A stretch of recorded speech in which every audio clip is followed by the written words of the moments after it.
დავბრუნდი ქარიან ამინთან ერთად, მგონი ვარჯიშთან ერთად ვიდეოს გადაღებაც ჩვევად მეკცა.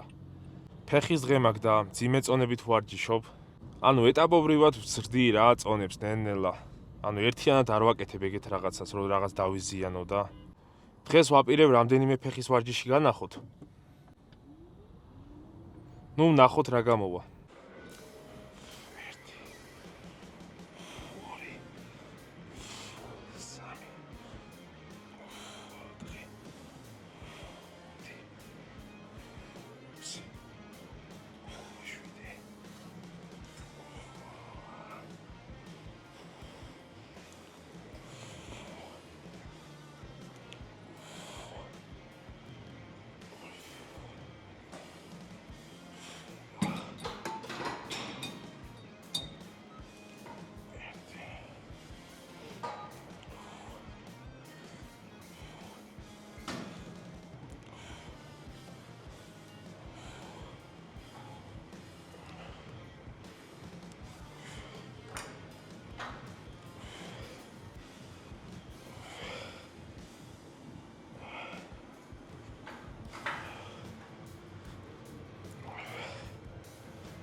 რაღაც ჩანაცვლება უნდა გავაკეთო მკერდის ვარჯიშის შემდეგ ფეხის ვარჯიში ძალიან ცუდია რა ჩემი აზრით. იმიტომ რომ აი ზოგიერთი ტრენაჟორი არის ისეთი, სადაც უშუალოდ მკერდით გიწევს დაწოლა რა და ძალიან მტკივნეულია. მკერდით კი არ ვარჯიშობ ფეხის ვარჯიშს, მაგრამ მაინც. გაჭიმული მაქვს რა მკერდი 2-3 დღე და მტკივნეულია ცოტა არ იყოს. რა ვფიქრობ, კარგად ჩაიარა ფეხის დღემ რა, შედარებით წინა ვარჯიშებთან შედარებით, რადგან გონი წინა ვარჯიშზე იყო ფეხი რო დამეჭიმა და რო შევწყვიტე ვარჯიში რა. ხო, წინა იყო მგონი როგორც მახსოვს. დღეს შედარებით კარგად ჩაიარა ვარჯიშებმა. წონებსაც მომუმატე.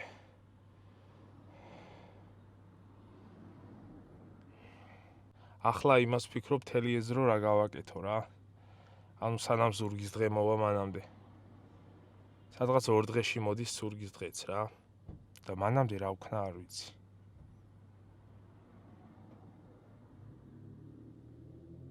მედია მალე გავადრო. თან ამის შემდეგ ვაპირებ რომ ანუ ვიდეოს დამონტაჟებაც მეორე დღეს დავამონტაჟო, ანუ დღეს თუ ვივარჯიშებ სიტყვაზე, მეორე დღეს რო დავდო ვიდეო რა. იმიტომ რომ ძალიან დიდი დრო მიაქვს დაედიტებას და ანუ ატვირთვას და ასე შემდეგ მოკლედ. ვეცდები რომ დილით დავდო რა ვიდეოები. ანუ დღეს თუ ვივარჯიშებ, მომდენო დღის დილის საათებში დავდო ვიდეო რა. გონი კაი აზრი უნდა იყოს. მოკლედ სულ ეს იყო მეგობრებო, დაგემშვიდობებით დროებით მომავალ ვიდეომდე.